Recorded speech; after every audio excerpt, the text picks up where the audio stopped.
जय श्री हरि विष्णु, जय माँ लक्ष्मी। आज अश्विन महीने की पूर्णिमा है जिसे शरद पूर्णिमा के नाम से जाना जाता है।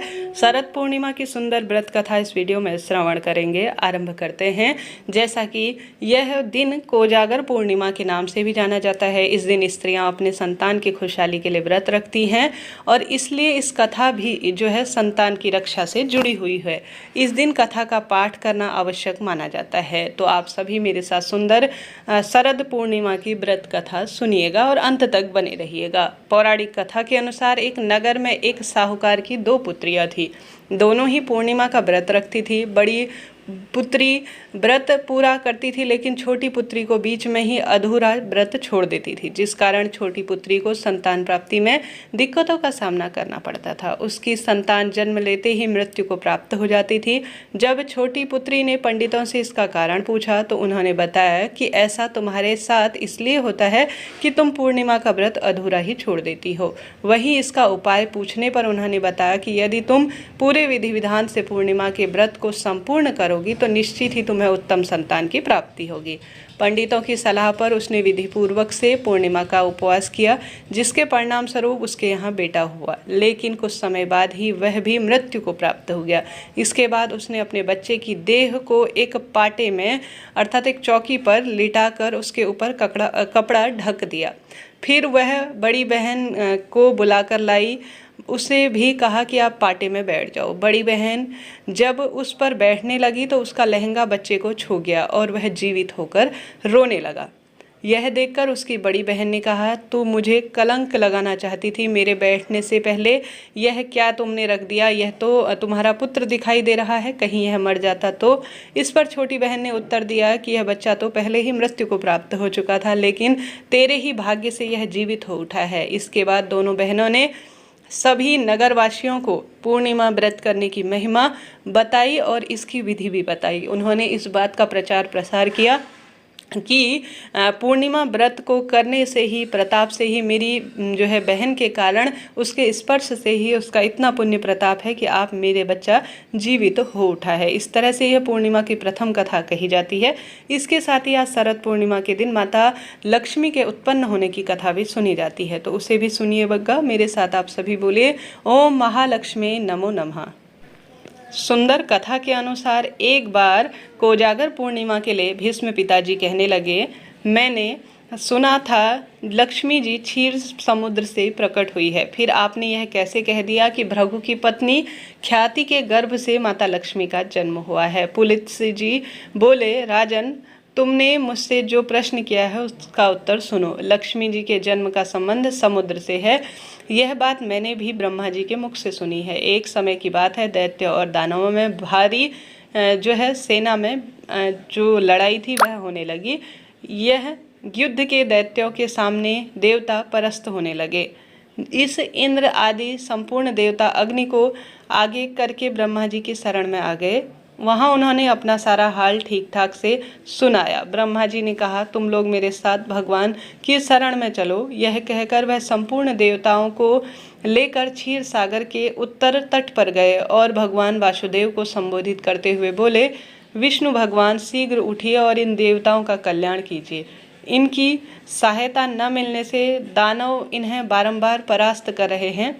उनके ऐसा कहने पर कमल के समान नेत्र वाले भगवान पुरुषोत्तम ने देवताओं के शरीर को अपूर्व अवस्था में देखकर कहा, देवगण, मैं तुम्हारे तेज की वृद्धि करूंगा। मैं जो उपाय बतला रहा हूँ तुम्हें वह करना होगा।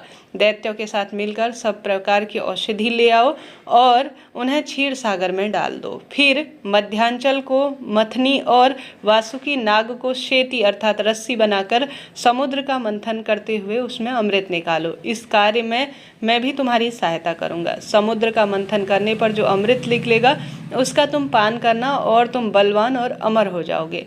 देवादिदेव भगवान के ऐसा कहने पर संपूर्ण देवता दैत्यों के साथ संधि करके अमृत निकालने के यत्न में लग गए। देव, दानव और दैत्य सब मिलकर सब प्रकार की औषधि ले आए और उन्होंने क्षीर सागर में डालकर मध्यांचल को मथनी से एवं वासुकी नाग को नेति बनाकर बड़े वेग से मंथन करना शुरू किया।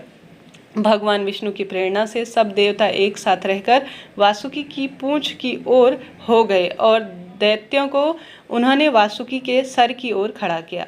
भीष्म जी वासुकी के मुख की सांस और अग्नि से झुलस जाने के कारण सब दैत्य तेज और निस्तेज पूर्ण रूप से हो गए, अर्थात उनमें शक्ति नहीं बची।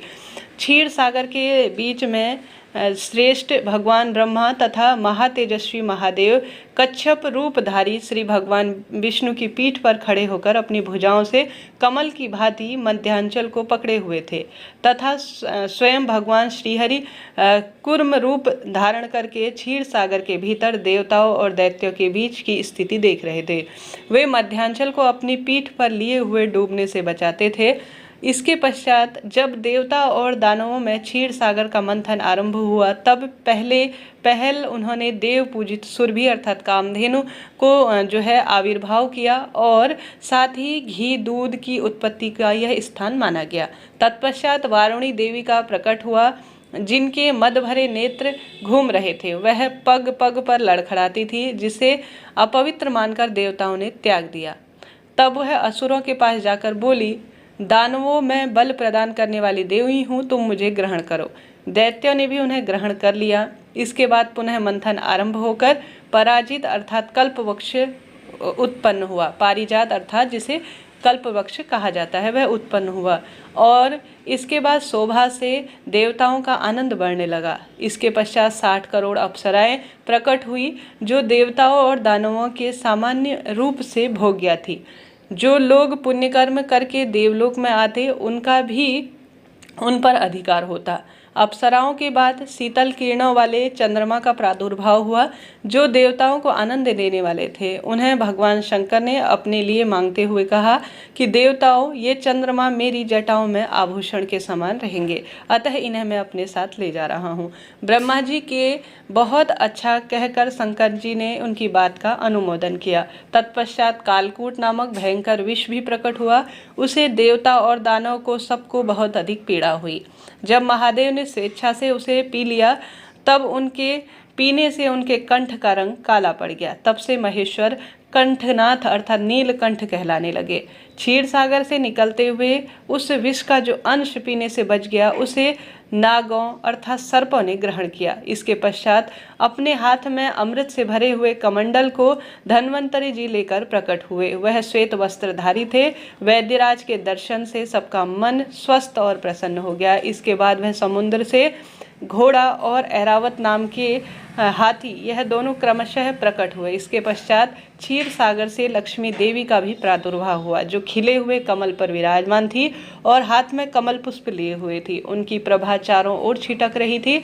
इस समय महर्षि ने श्री सूक्त का पाठ करते हुए बड़ी प्रसन्नता के साथ उनका अभिनंदन किया। इसके बाद साक्षात क्षीर सागर से प्रकट होकर लक्ष्मी जी एक सुंदर माला भेंट की, जिसे कमल कभी मुरझाते नहीं थे। विश्वकर्मा उनके समस्त अंगों में आभूषण पहना दिए। स्नान के पश्चात दिव्य माला और दिव्य वस्त्र धारण करने कर वह जब सभी प्रकार से आभूषणों से विभूषित हुई, तब इंद्र आदि देवता तथा विद्याधर आदि ने उन्हें प्राप्त करने की इच्छा की। तब ब्रह्मा जी ने भगवान विष्णु से कहा, वासुदेव, मेरे द्वारा दी गई हुई इस लक्ष्मी देवी को आप ही ग्रहण करें। मैंने देवता और दानवों को मना कर दिया है, वह इसे पाने की इच्छा नहीं करेंगे। आपने जो स्थिरता पूर्वक इस समुद्र मंथन के कार्य को संपन्न किया है, इससे आप पर मैं बहुत संतुष्ट हूँ।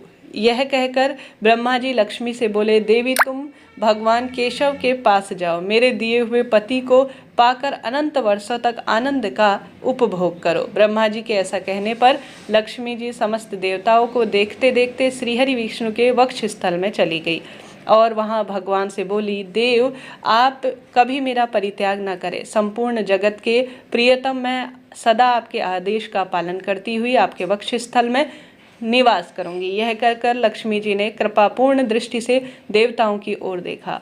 इससे उन्हें बड़ी प्रसन्नता हुई। इधर लक्ष्मी के परित्यक्य होने पर देवताओं को बड़ा उद्वेग हुआ। उन्होंने झटपट से धन्वंतरी के हाथों से अमृत का पात्र छीन लिया।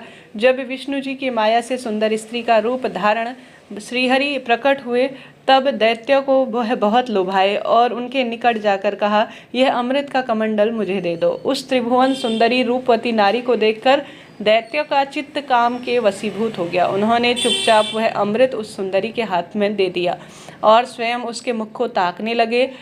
दानवों ने अमृत लेकर भगवान ने देवताओं को यह सब अमृत पिला दिया और इंद्र आदि देवता उस अमृत को पी गए। यह देखकर दैत्यगण भांति भांति के अस्त्र शस्त्र और तलवार लेकर देवताओं पर टूट पड़े, परंतु देवता अमृत पीकर बलवान हो चुके थे। उन्होंने दैत्य सेना को परास्त किया।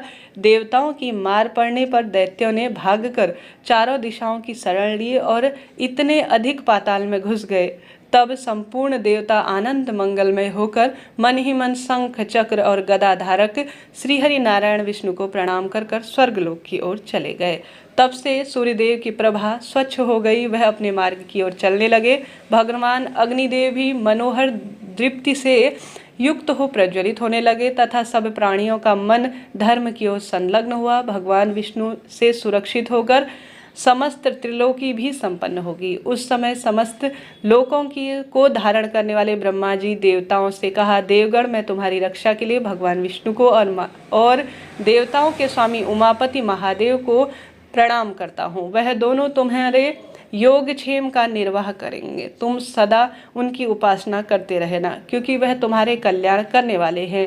उपासना करने से यह दोनों महाभाव सदा तुम्हारे क्षेम के साधक और वरदायक रहेंगे। यो कहकर भगवान ब्रह्मा अपने धाम की ओर चले गए। उन्होंने जाने से पहले इंद्रलोक में देवलोक की राह ली। तत्पश्चात श्रीहरि और शंकर जी भी अपने अपने धाम बैकुंठ और कैलाश में जा पहुँचे। तदंतर देवराज इंद्र तीनों लोकों की रक्षा करने लगे। महाभाग इस प्रकार लक्ष्मी जी का जन्म आज क्षीर सागर से प्रकट हुआ, ऐसा शास्त्रों में वर्णित है। आप सभी ने इस तरह से यह आज महालक्ष्मी की कथा सुनी, जो कि शरद पूर्णिमा से जुड़ी हुई जानी जाती है। आपका आभार और धन्यवाद। अगर आप सभी के लिए यह वीडियो रुचिकर रहा हो, श्रवण में आपको आनंद आया हो, तो कमेंट्स में जय माँ लक्ष्मी, जय श्री नारायण जरूर से लिखिएगा। हर हर महादेव।